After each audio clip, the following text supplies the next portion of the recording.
Hey guys, Sandy here, and today I am bringing back Follow a Sketch Friday. It's been a moment or two since I have done this series on my channel, but I wanted to bring it back. Today I am using this, oops, you can't even see that, can you? Today I am using this sketch from Page Maps. It's a May 2018 sketch. It calls for 2 photos, however, I'm just going to use one. And I know that I'm going to use this one sheet of paper. Other than that, we'll have to see what I can find in my stash. So let's see what I can do. Alrighty guys, so the first thing I have is this sheet of craft cardstock, and I thought, you know what, I haven't done much paper tearing recently, so I'm going to tear off the edge of this and then use this sheet of scrap paper from Studio Calico line to just have that peeking through. So I apply my ATG right there, and then I'm using my grid mat to line it up to make sure that my 12 by 12 page actually ends up being a 12 by 12 side. So I go ahead and do that, trim off that little bit, because of course not all 12 by 12 papers are the same. And doesn't that just grind your gears? That 12 by 12 papers are not all 12 by 12. Sometimes it's just under 12, sometimes it's just a skosh over 12, sometimes I even have a pack of like block paper that I bought that isn't even a square. It drives me insane. It's like, why can't there be uniformity across all the brands? So anyway, getting over that, I went ahead and only put adhesive on one little part of my rainbow paper here, and this is from Chamel's Box of Crayons line, and this little tab is from Freckled Fawn. Now I had turned off the camera and went ahead and sewn some lines across the rainbow paper there on the left hand side, and that is the reason why I did not put adhesive on the left hand side, because I knew that the sewing was going to be on that side.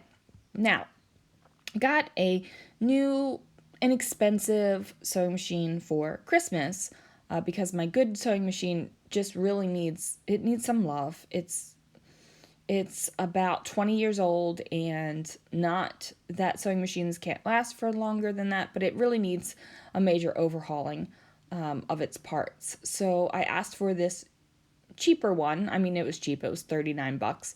And it's a Brother, and I still haven't figured out the tension correctly. Like the back, like the front of this, the stitches are fine. The back, they're all loose and wobbly and kind of funky.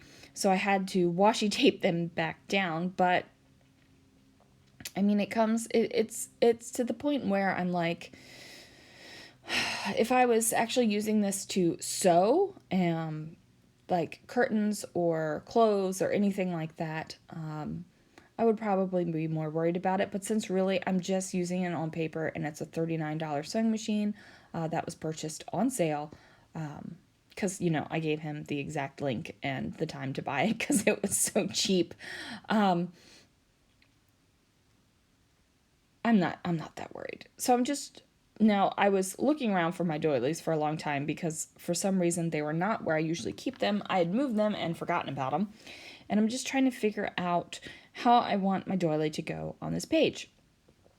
And while I'm doing that, so back onto the sewing machine, I just got one more thing to say. I find that that's the story of my life. I just have one more thing to say. One more. It's always one more thing to say. So, as I said, I had sent my husband the link and the time to buy it because it was a great price. And I get more joy out of presents when I know he's found a deal on it. And that probably stems from the little, like, we were not well off growing up. We were kind of poor. So it probably stems from that little poor kid mentality, that when you can get a deal on it and it's something you want, then that brings me joy. Sometimes the high of getting the deal is better than the actual item itself. And that is something I had to learn when I was buying supplies, I would go straight to the clearance section. I would buy stuff that I thought I might be able to use because they were cheap on clearance and I knew I got a spectacular deal on it. But then that stuff would just sit and sit and sit because it wasn't stuff I really wanted. It wasn't stuff that I knew I had a use for. It was like, oh, I could probably use this. So that is something that I've had to learn to kind of let go and buy the stuff that I like because I know I'm going to use it. Now, that isn't to say I still don't go to the clearance and check out the stuff, but even if it's a great deal, like I pick it up, I'm like, this is a fantastic deal, and I put it back down. Because what's the point of buying the stuff when you're not going to use it? Who cares if you got a great deal on it? You still basically wasted money because you purchased it and it's just sitting about. Now, if you purchase items and you're going to use them and they're still sitting about, but you purchase them because you are going to use them and not just a maybe I will use this one day thing, I think that that's totally different, at least in my mind. Okay, so this is glitter thickers, and I don't remember which collection they're from, but I just decided to use Good Things because all the Good Things, that would have been a huge title, and it was just a little bit too large for me for this layout. I have a lot of this craft cardstock like screaming at you like craft cardstock, open space.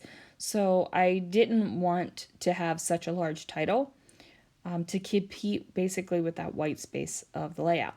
Now I decided to go with Good Things as my title because this is at a youth conference that my daughters went to last year, and it is a photo.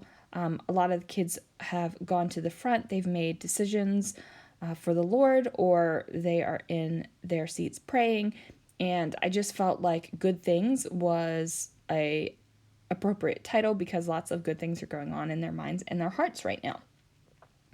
Now, this is a little chipboard piece that I received from a freckled fawn, and I just went ahead and placed it there. It's not stuck down. It's definitely going to go there, but there's going to be a little bit of changes before I commit to that place. Now, Gossamer Blue, man, this is one company that I was super sad to see end, and I am really grateful that I knew that they were going out of business when I did, because I was able to purchase a bunch of their products basically at a discount, but I just really wanted them. I had like a couple things, but you know, and that's one of the things too. I had a couple things of Gossamer Blue, and or did I not have a couple things and I ordered it right before they were going out of business? I can't remember. But I had ordered something from Gossamer Blue and really loved it, thought the quality was fantastic, and just never ordered again. And then I found out that they were going under, and I like hoarded it. And that's what stinks, because there were so many people that I saw on message boards and things saying how sad that they were that Gossamer Blue was going away. But I'm thinking, and they all had to hoard it, and I'm thinking maybe if we would have spent a little bit more on the regular, maybe they wouldn't have gone out of business. Now, I'm not sure if it was a money thing that made them go out of business or a personal thing that made them go out of business, but I think about that sometimes when I hear of scrapbooking companies that go under, and I'm like, and then everybody hoards them when they go under, and I'm like, maybe we should have just like spoke with our dollars a little bit more. So anyway, that's just something I think about. Not that I'm telling you to go out and spend a whole bunch of stuff if you don't have the funds to do so, but maybe, I don't know. I'm not going to tell you how to spend your money, but me personally, I am just like thinking maybe I should be mindful of the dollars that I spend and where I spend them and which companies I spend them with. I mean, if you love a company, then support them, obviously. That's all I'm going to say about that. Okay, and I'm done. So I'm putting hearts all over the place, and these little gold foil hearts from this Amy Tangerine sticker book are awesome. Now, I kind of have a love-hate relationship with the Amy Tangerine sticker books. Like, there are some definite icons on there that I will use, that like I love. The hearts, the cameras, even some of the non-traditional stickers. But then there are some stickers where I'm like, when am I ever going to use this? Like that big old tiger right there on the front. I'm wondering, like, when am I ever going to use a tiger? I mean, am I ever going to go to the zoo again? Maybe, but who knows? So anyway, her sticker books are clear stickers, and that can be a pain when you don't want the thing underneath of your sticker showing through. So I just use some patterned paper and use the white side of it, and cut it out. And then that will go ahead and make it work so you can't see through that sticker. Now that was a chipboard element, and I did peel some of the layers of chipboard off. I have done that plenty of times with my chipboard because sometimes my chipboard is just a little too thick. Now I wanted to bring that orange Studio Calico paper over a little bit, so I decided to just have a little piece sticking out here. And it's kind of like a shelf, and I figured it looked fine, and I'm just using this sticker to cover up the edge of it, so it kind of disappears under the edge, and to me, it looks fine. Now, I do have these pops of red throughout with the hearts and that little asterisk up there by my tab.